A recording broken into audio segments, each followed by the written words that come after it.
মুরসালিন ওয়া আলা আলিহি ওয়া আসহাবিহি আজমাইন।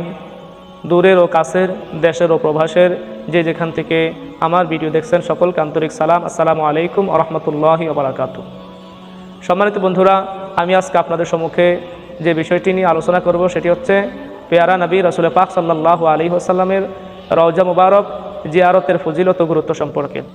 আল্লাহ পাক রব্বুল আলামিন পবিত্র কোরআনের সূরাতুল নিসার ৬৬ নম্বর আয়াতের মধ্যে ইরশাদ করেন, ওয়ালাউ আন্নাহুম ইয যালামু আনফুসাহুম জাউকা ফাস্তাগফিরুল্লাহ ওয়াস্তাগফারা লাহুমুর রাসূলু লাওয়াজাদুল্লাহা তাওয়াবার রহিমা। আল্লাহ রাব্বুল আলামিন সূরা নিসার ৬৬ নম্বর আয়াতের মধ্যে বলেন, তারা যদি নিজেদের উপর অন্যায় অত্যাচার জুলুম করার পর আপনার কাছে আসতো এবং তারা যদি আমি আল্লাহ পাক রব্বুল আলামিনের কাছে ক্ষমা প্রার্থনা করত এবং আপনি যদি তাদের পক্ষে আল্লাহর কাছে ক্ষমা প্রার্থনা চাইতেন, অর্থাৎ তাদের ব্যাপারে সুপারিশ করতেন, তাহলে তারা আল্লাহ পাক রব্বুল আলামিনকে তাওবা কবুলকারী, ক্ষমা প্রার্থনাকারী রূপে পেত। সম্মানিত বন্ধুরা, রাসূল পাক সাল্লাল্লাহু আলাইহি ওয়াসাল্লামের কাছে যাওয়ার একটা গুরুত্ব আমরা পবিত্র কোরআনের সূরাতুন নিসার ৬৬ নম্বর আয়াত থেকে আমরা পেলাম। তো হয়তো অনেকে বলবে যে এটা তো রাসূল পাক সাল্লাল্লাহু আলাইহি ওয়াসাল্লামের উপর নাজিল করেছে যখন রাসূল সাল্লাল্লাহু আলাইহি ওয়াসাল্লাম মক্কা মদিনায় ছিলেন, কিন্তু মদিনাতে যখন ছিলেন। কিন্তু না, আল্লাহর হাবিব সাল্লাল্লাহু আলাইহি ওয়াসাল্লাম রওজা মুবারকে জিন্দা এখনও পর্যন্ত সারা বিশ্বের মুসলিম উম্মাহ রাসূল পাক সাল্লাল্লাহু আলাইহি ওয়াসাল্লামের রওজা মুবারক জিয়ারত করতে যাবে এবং রাসূল পাক সাল্লাল্লাহু আলাইহি ওয়াসাল্লামের রওজা মুবারক থেকে ফায়দা হাসিল করবে, এটাই স্বাভাবিক বিষয়।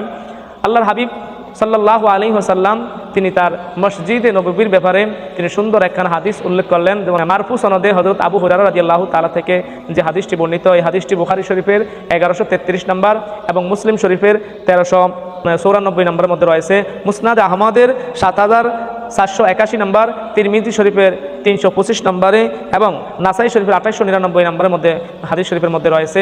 রাসূল পাক সাল্লাল্লাহু আলাইহি ওয়াসাল্লাম মসজিদে নববীর কথা উল্লেখ করতে তিনি বলেন, সালাতু ফি মাসজিদি হাদা খায়রুম মিন আলফি সালাতুন ফি গায়রিহি মিনাল মাসাজিদি ইল্লাল মাসজিদিল হারাম। রাসূল পাক সাল্লাল্লাহু আলাইহি ওয়াসাল্লাম ইরশাদ করেছেন এই হাদিস শরীফের মধ্যে, যে ব্যক্তি আমার এই মসজিদে এক রাকাত নামাজ পড়বে অন্যান্য মসজিদের তুলনায়, তথা মসজিদে হারাম ব্যতীত অন্যান্য মসজিদের তুলনায় 1000 রাকাতের সওয়াব সে পাবে। তাহলে আমরা যদি রাসূল পাক সাল্লাল্লাহু আলাইহি ওয়াসাল্লামের মসজিদে নববীর মধ্যে যদি আমরা নামাজ আদায় করি, তাহলে অন্যান্য মসজিদের তুলনায় 1000 রাকাতের বেশি সওয়াব পাওয়া যাবে। এই জন্য আমরা রাসূল পাক সাল্লাল্লাহু আলাইহি ওয়াসাল্লামের মসজিদে নববীর মধ্যে নামাজ আদায় করব এবং রাসূল পাক সাল্লাল্লাহু আলাইহি ওয়াসাল্লামের রওজা মুবারক জিয়ারত করতে হবে। কেননা রাসূল পাক সাল্লাল্লাহু আলাইহি ওয়াসাল্লামের হুজরা মুবারক তথা রওজা মুবারক এবং মিম্বার, এই ব্যাপারে আল্লাহ রাসূল সাল্লাল্লাহু আলাইহি ওয়াসাল্লাম বলেছেন, যেমন বুখারী শরীফের 1195 নম্বর হাদিস শরীফের মধ্যে রয়েছে, রাসূলুল্লাহ সাল্লাল্লাহু আলাইহি ওয়াসাল্লাম ইরশাদ করেছেন, আমার মিম্বার ও ঘরের মাঝখানের এই অংশটুকু জান্নাতের বাগিচা সমূহের একটি বাগিচা। কোন সুবহানাল্লাহ। এই জন্য যেহেতু রাসূল পাক সাল্লাল্লাহু আলাইহি ওয়াসাল্লাম তার এই মিম্বার এবং হুজরা মুবারককে জান্নাতের বাগিচা বলে উল্লেখ করেছেন, এই জন্য এর অনেক গুরুত্ব ফজিলত রয়েছে। এই জন্য আমরা রাসূল পাক সাল্লাল্লাহু আলাইহি ওয়াসাল্লামের রওজা মুবারকে যাব। আর যারা প্রকৃতপক্ষে আশিকে রাসূল, তারা রাসূল পাক সাল্লাল্লাহু আলাইহি ওয়াসাল্লামকে মন প্রাণ হৃদয় উজাড় করে ভালোবাসবে, এটাই স্বাভাবিক। এই জন্য রাসূল পাক সাল্লাল্লাহু আলাইহি ওয়াসাল্লামের প্রাণে তারা বিশ্বের দূর দূরান্ত থেকে আশিকে রাসূলরা রওজা মুবারকে ছুটে যায়। আর রাসূল পাক সাল্লাল্লাহু আলাইহি ওয়াসাল্লাম যেই জমিনের মধ্যে শুয়ে আছেন সেই জমিনের মাটির ব্যাপারে ফতোয়ায়ে শামির 3য় খণ্ডের জিয়ারত অধ্যায় ইমাম আবেদি শামী রাহমাতুল্লাহি আলাইহি উল্লেখ করেন, রওজা মুবারকের যে মাটি নবীজি সাল্লাল্লাহু আলাইহি ওয়াসাল্লামের শরীর মুবারকের সাথে লেগে আছে, ওই মাটিটুকু আসমান জমিন এমনকি আল্লাহ রাব্বুল আলামিনের আরশে আজিমের চাইতে দামি। সুবহানাল্লাহ। তাহলে রাসূল পাক সাল্লাল্লাহু আলাইহি ওয়াসাল্লাম কোন জায়গায় শুয়ে আছেন সেটা আমাদেরকে অবশ্যই উপলব্ধি করতে হবে। নবী সাল্লাল্লাহু আলাইহি ওয়াসাল্লামের যেই জায়গায় তিনি শুয়ে আছেন ওই মাটিটুকু আল্লাহ তাআলার আরশে আজিমের চাইতেও দামি। আর যারা আল্লাহর হাবিব সাল্লাল্লাহু আলাইহি ওয়াসাল্লামের রওজা মুবারক জিয়ারত করবে না, আল্লাহর হাবিব সাল্লাল্লাহু আলাইহি ওয়াসাল্লাম তাদের ব্যাপারে তিনি বদদোয়া করে গেছেন। যেমন রাসূল পাক সাল্লাল্লাহু আলাইহি ওয়াসাল্লাম বলেছেন, আল মাজরুহিন মিনাল মুহাদ্দিসিন ওয়া দুআফাই ওয়াল মাতরুবিন কিতাবের 2য় খণ্ডের 714 নম্বর পৃষ্ঠার মধ্যে রয়েছে, মান হাজ্জাল বাইতা ওয়া লাম ইয়াজুরনি ফাকাদ জাফানি। রাসূল পাক সাল্লাল্লাহু আলাইহি ওয়াসাল্লাম হাদিস শরীফের মধ্যে ইরশাদ করেছেন, যে ব্যক্তি বাইতুল্লাহ শরীফের মধ্যে হজ করলো অথচ আমার রওজা মুবারকে আসলো না, আমার কবর জিয়ারত করলো না, ওই ব্যক্তি যেন আমার প্রতি অসৌজন্যমূলক আচরণ করলো।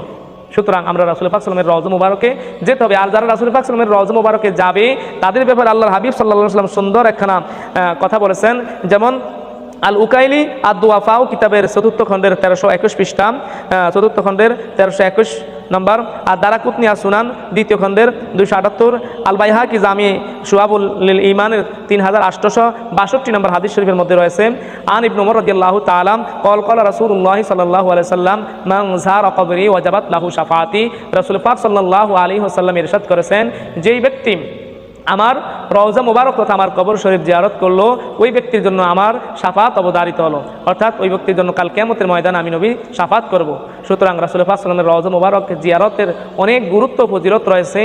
এই জন্য আমরা মক্কা শরীফে হজ করার পর মদিনা শরীফে অবশ্যই যেতে হবে। যাওয়া আমাদের জন্য ওয়াজিব। আল্লাহর হাবিব আমাদের প্রতি খুশি হবেন, আমাদের জন্য দোয়া করবেন, আর আল্লাহ আমাদেরকে মাফ করবেন। আমরা রাসূল পাক সাল্লাল্লাহু আলাইহি ওয়াসাল্লামের প্রতি ভক্তি, শ্রদ্ধা, ভালোবাসা রেখে আমরা যেন রাসূলের আশিক হয়ে যেন মদিনার ফানে বারবার যেন ছুটে যেতে পারি। আল্লাহ তৌফিক দান করুক। যারা বিরোধিতা করে তারা তাদের বিরোধিতা নিয়ে থাকুক। আমরা নবীকে ভালোবাসি, বাসবো ইনশাআল্লাহ। আসসালামু আলাইকুম ওয়া রাহমাতুল্লাহ।